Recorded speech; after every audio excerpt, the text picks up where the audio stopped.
So recently I've been learning how to make wands. This has been going really well. I've been really enjoying the whole process of that and creating my own designs. But I figured I needed somewhere to store all the equipment that I'm using to do that. I've got lots of little bits of metal findings, all my bits of spare wood and things like that. So I thought I need a case to hold everything in. This is a lovely wooden engineer's tool chest. It's a lovely oak. Just open her up here. As you can see, it's got all the lovely drawers here. They all work, they're a little bit tight, but we can fix that. They need relining, the whole thing needs refinishing. But yeah, this is going to be a lovely little project to hold all my wand making stuff. So I'm going to turn this into my wand maker's tool chest. So let's go.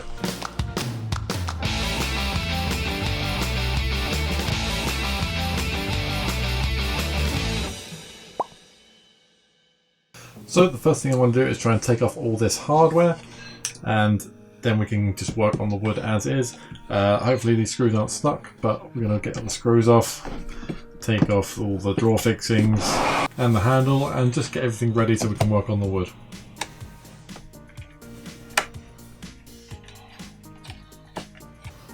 There we go. Definitely needs a clean up, that's for sure. So after a lot of work, that's all the corner hardware off. I had intended to use all these again, just because they all turned out good, but one of them turned out not so good. This guy, yeah, that was epoxied on, so it put up a good fight. So that one we can't use again, but I may try and use all the others, and then who knows, we could have one that is different and that just shows a story. But we'll see. I need to have a look around and see what kind of corner hardware I can find.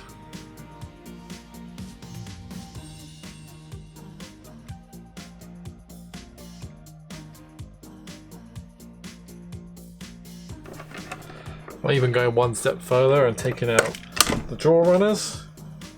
So I want to be able to clean up all this inside and make sure all the drawers, you know, work properly. I don't think these have ever been out, you know.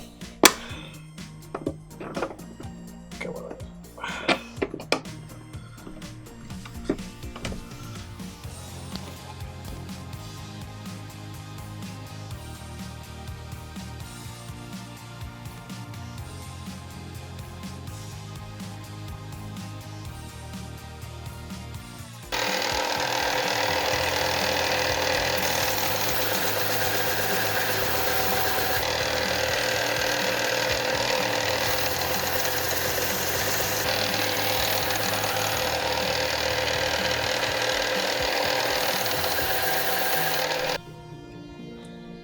So I worked on all the surfaces, getting everything sanded down flush. I used a combination of a belt sander and a hand sander, just a palm sander, and that got everything nice and smooth and clean. Getting off all that old finish was a bit of a pain, but it meant we had some nice clean wood to work with to start with the finishing process.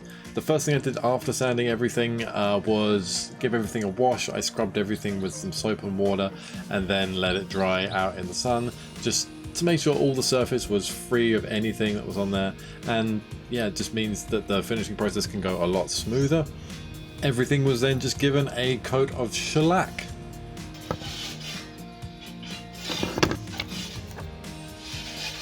So this guy's now been refinished. He's been sanded all the way back, refinished with shellac and then polish on top. You know, it's still got some dirt and stuff, but I like that aged look to it. I don't want it to look pristine and new. I just wanted to tidy up the finish. This guy out. So I've got a few of the drawers in here. They've been refinished too. You can see they look great. I just need to reline them with felt, and then we can get back to restoring all the hardware on here. I've got new things like a new handle and new corners. So let's get to putting this thing back together.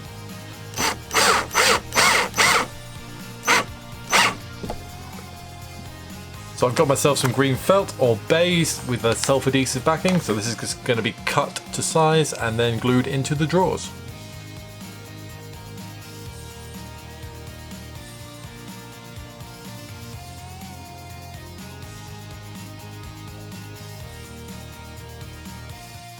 So when I was putting all this back together, I decided to make my own in-universe wand shop. This was going to be sort of the the Wizarding World version of my shop, and this was called the Wheeled One Shop, so I set about designing some elements to include in my build. So I've had this lovely logo made to go in the top of the chest. So what we got to do is use a Forstner bit and countersink a hole. Got to measure between our points here and get this right in the middle. But this is going to look really awesome. Oh, I'm so happy with this. It's going to look really cool embedded in the top there. So I've marked my center and I'm going to be using a Forstner bit. This is a 2-inch Forstner bit or 51mm. And that's going to go and cut us a nice recessed area here. Now, this is my first time using a Forstner bit. So I think we should actually, I might practice first just so I know the feel of it before I do it on here. But yeah, we're going to cut the little recessed area and that should fit exactly the lovely brass plaque. There we are. Perfect. Got that. I'm just going to paint the edges with this either black or brown just so it blends in a little bit, and then we can just stick that in.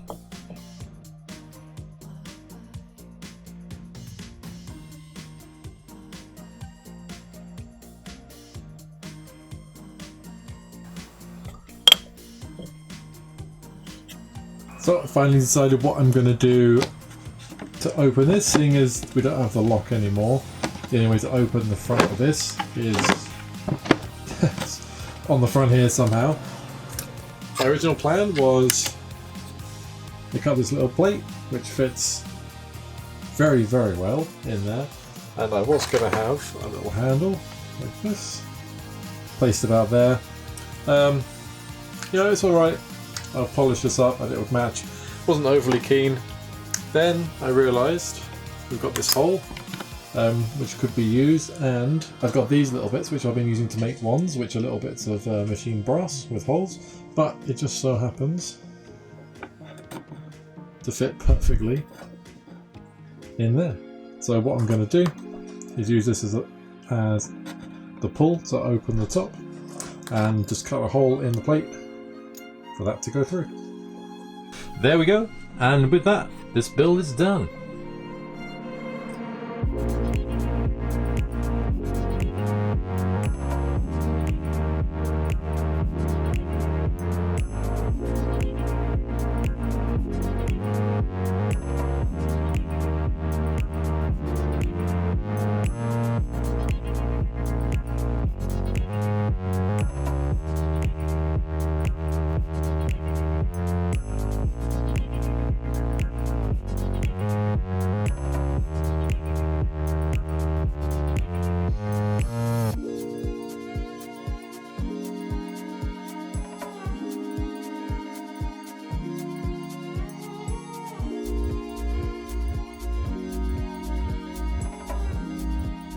So there we go, there's the tool chest all completed. I am really happy with how this finish turned out. All the hardware looked great. I love the idea of having this little logo disc in the top. That looks fantastic.